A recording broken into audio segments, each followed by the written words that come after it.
Hey guys, it's Nick from Pity Point, and today we're going to be reviewing State of Decay 2. So, how do we survive now?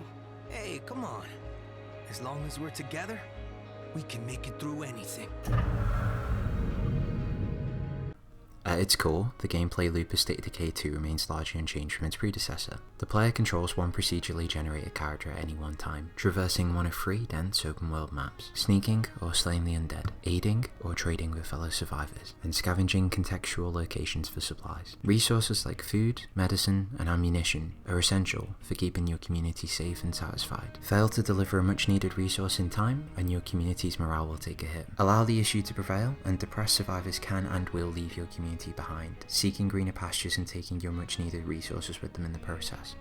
Every player begins their playthrough with a near identical home base. Using building materials, you can improve living standards, creating facilities like farms, workshops, and guard towers, each with their own bonus effects. When the player earns enough influence, which serves as the game's currency, you can uproot your community to a more secure location on the world map, beginning the cycle anew. The more you control a survivor, the more their skills will develop around your playstyle. When each skill level is maxed out, you'll be rewarded with a useful specialization option, allowing you to unlock more advanced combat skills and greater resource collection. Successfully completing in-game tasks, like clearing infestations or scavenging resources, improves your character's standing with the community. Earn enough standing, and your survivor can be elected as a leader, providing further bonuses to the camp and shaping your endgame story experience. State of Decay 2's combat is simple, but satisfying. You can strike, dodge, and kick enemies to the ground to perform a brutal finishing move. Alternatively, stealth takedowns can be performed to conserve stamina. Melee weapons are varied and fun to use. Like its predecessor, State of Decay 2 is a game of risk and reward. Fail to prepare for that much needed supply run and you'll quickly wish that you had. Encounter an undead horde or a special enemy type at the wrong time and things can go south, quickly. The threat of permadeath looms ominously over every moment in the game. The loss of your go-to survivor can be a surprisingly devastating affair. It's only when they're gone that you'll realise just how dependent you were upon their specialised skills and stats. As a sequel, State of Decay 2 layers a number of new mechanics onto the series' solid foundation. For the first time in the series, you can engage in jolly cooperation with up to 3 online players. Friends or random players from around the world can freely drop into your world if you so choose, aiding your community or their own by scavenging supplies. The tension and fun that can arise from co-op cannot be overstated. Unfortunately, there are caveats in multiplayer's implementation. A tethering system is placed on guest players so they can't stray too far from the host. It's a generous distance and more likely than not it won't be noticed by a team that's working together and covering each other's backs. During our time with the 3.0 patch of State of Decay 2 we experienced slight lag and noticeable bugs. However, none of these technical issues were significant enough to detract us from the core experience. State of Decay 2 introduces a new and notable enemy to the series, the Blood Plague zombie. It's called Blood Plague. It's very contagious and it doesn't take long to do its job.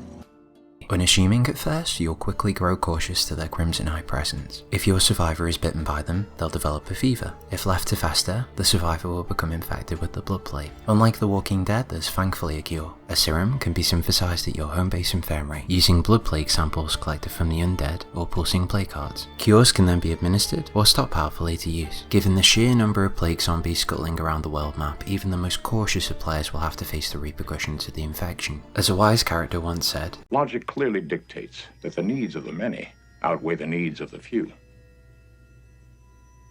Or the one." Balancing the ongoing health and safety of your survivor against the collective needs of your community adds a welcome layer of consequence and risk to your post-apocalyptic ventures. This time round, Undead Labs have placed a greater emphasis on replayability. State of Decay 2 positively encourages multiple playthroughs and characters. When creating a new community, you can pick from 4 dynamic duos, each with their own pre-established personal relationships. Alternatively, you can randomly generate a core group of survivors until you're happy with the result. Unfortunately, there are some setbacks to the next generation sequel. Unlike its predecessor, State of Decay 2 doesn't have a linear narrative story. Whilst the original game's story wasn't perfect, the lack of a scripted narrative is missed. Ridding the world of pulsating plague hearts now replaces a traditional mission structure and unlocks State of Decay 2's endgame leader missions, which serve as the game's finale. These missions can be wildly different and are entirely dependent on the legacy of your chosen leader. The option to become a sheriff like Rick Grimes or a warlord like Negan is entirely possible and encouraged.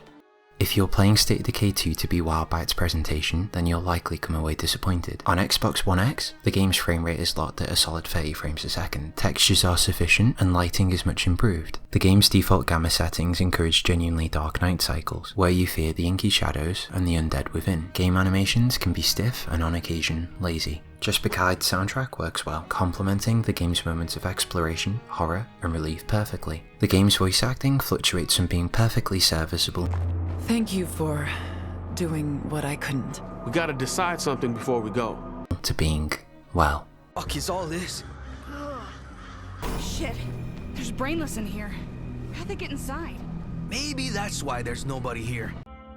While State of Decay 2 has an undeniable lack of polish and optimization, its core gameplay still shines through, providing players with the playground to explore the trials and tribulations of the zombie apocalypse, with the tension and consequence the genre deserves and demands. Even now, 5 years since the original, there still isn't a game that comes close to melding the solid RPG base building mechanics with organic third-person survival horror gameplay on this scale or ambition. State of Decay 2 is an imperfect game, and it's certainly not for everyone. However, if you're a fan of the genre, then you owe it to yourself to check it out. It may just be the Walking Dead game you've always wanted.